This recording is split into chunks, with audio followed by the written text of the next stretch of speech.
திமுகவை விடாமல் சீண்டும் மாணிக்கம் தாகூர். விஜய் உடன் பொங்கல், தமிழிசை பேச்சு. தாக்கரே சகோதரர்களுக்கு ரசமலாய் அனுப்பிய பாஜக. கூட்டணி ஆட்சியில் 5 மந்திரிகள், மாணிக்கம் தாகூர் பேச்சு. ஜனநாயகனுக்கு ஆதரவாக வைரமுத்து. அன்பு தமிழ் நெஞ்சங்களுக்கு மெர்சல் கெலாட்டாவின் அன்பு வணக்கம். வாங்க இன்றைய காணொளி இதோ. ஆட்சியில் பங்கு என்பதை மீண்டும் வலியுறுத்தி பொங்கல் வாழ்த்திலும் திமுகவை சீண்டியுள்ளார் மாணிக்கம் தாகூர். கேரள UDF மாடல் அதிகார பகிர்வுக்கு சிறந்த உதாரணம் என கூறியுள்ள அவர், நட்பு பிளஸ் பங்கே அதன் அடித்தளம் என்று தெரிவித்துள்ளார். தேர்தல் முடிந்ததும் கூட்டணிக்கு பை பை சொல்வதில்லை என்று தெரிவித்த அவர், 2026இல் இந்த மாடல் வெல்ல வேண்டும் எனவும் தை பிறந்தால் வழி பிறக்கும் என்றும் குறிப்பிட்டார்.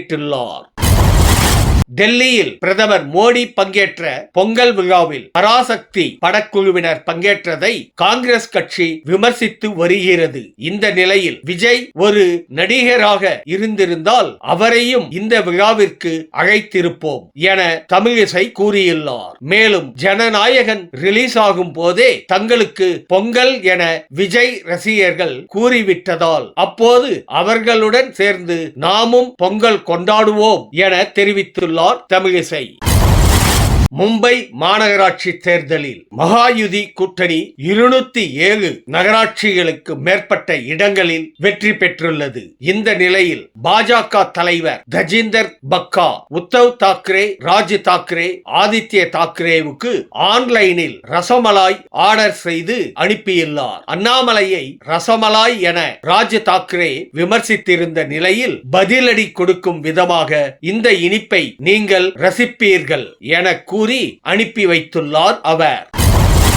திமுக கூட்டணி ஆட்சியில் காங்கிரஸ்க்கு 5 அமைச்சர்கள் கொடுக்க வேண்டும் என மாணிக்கம் தாகூர் நாசுக்காக லிஸ்டை வெளியிட்டுள்ளார். பொதுப்பணித்துறை, பாசனத்துறை, நெடுஞ்சாலைத்துறை, சுரங்கங்கள், நகர்ப்புற வளர்ச்சி போன்ற வளமிக்க துறைகளை காங்கிரஸ் தேடி போவதில்லை. மக்களை மையமாக கொண்ட சுகாதாரம், ஊரக வளர்ச்சி, சமூக நீதி, பெண்கள் மற்றும் குழந்தைகள் நலன், காதி மற்றும் கைத்தறி போன்ற துறைகள் என நாசுக்காக தனது விருப்பத்தை கூறியுள்ளார்.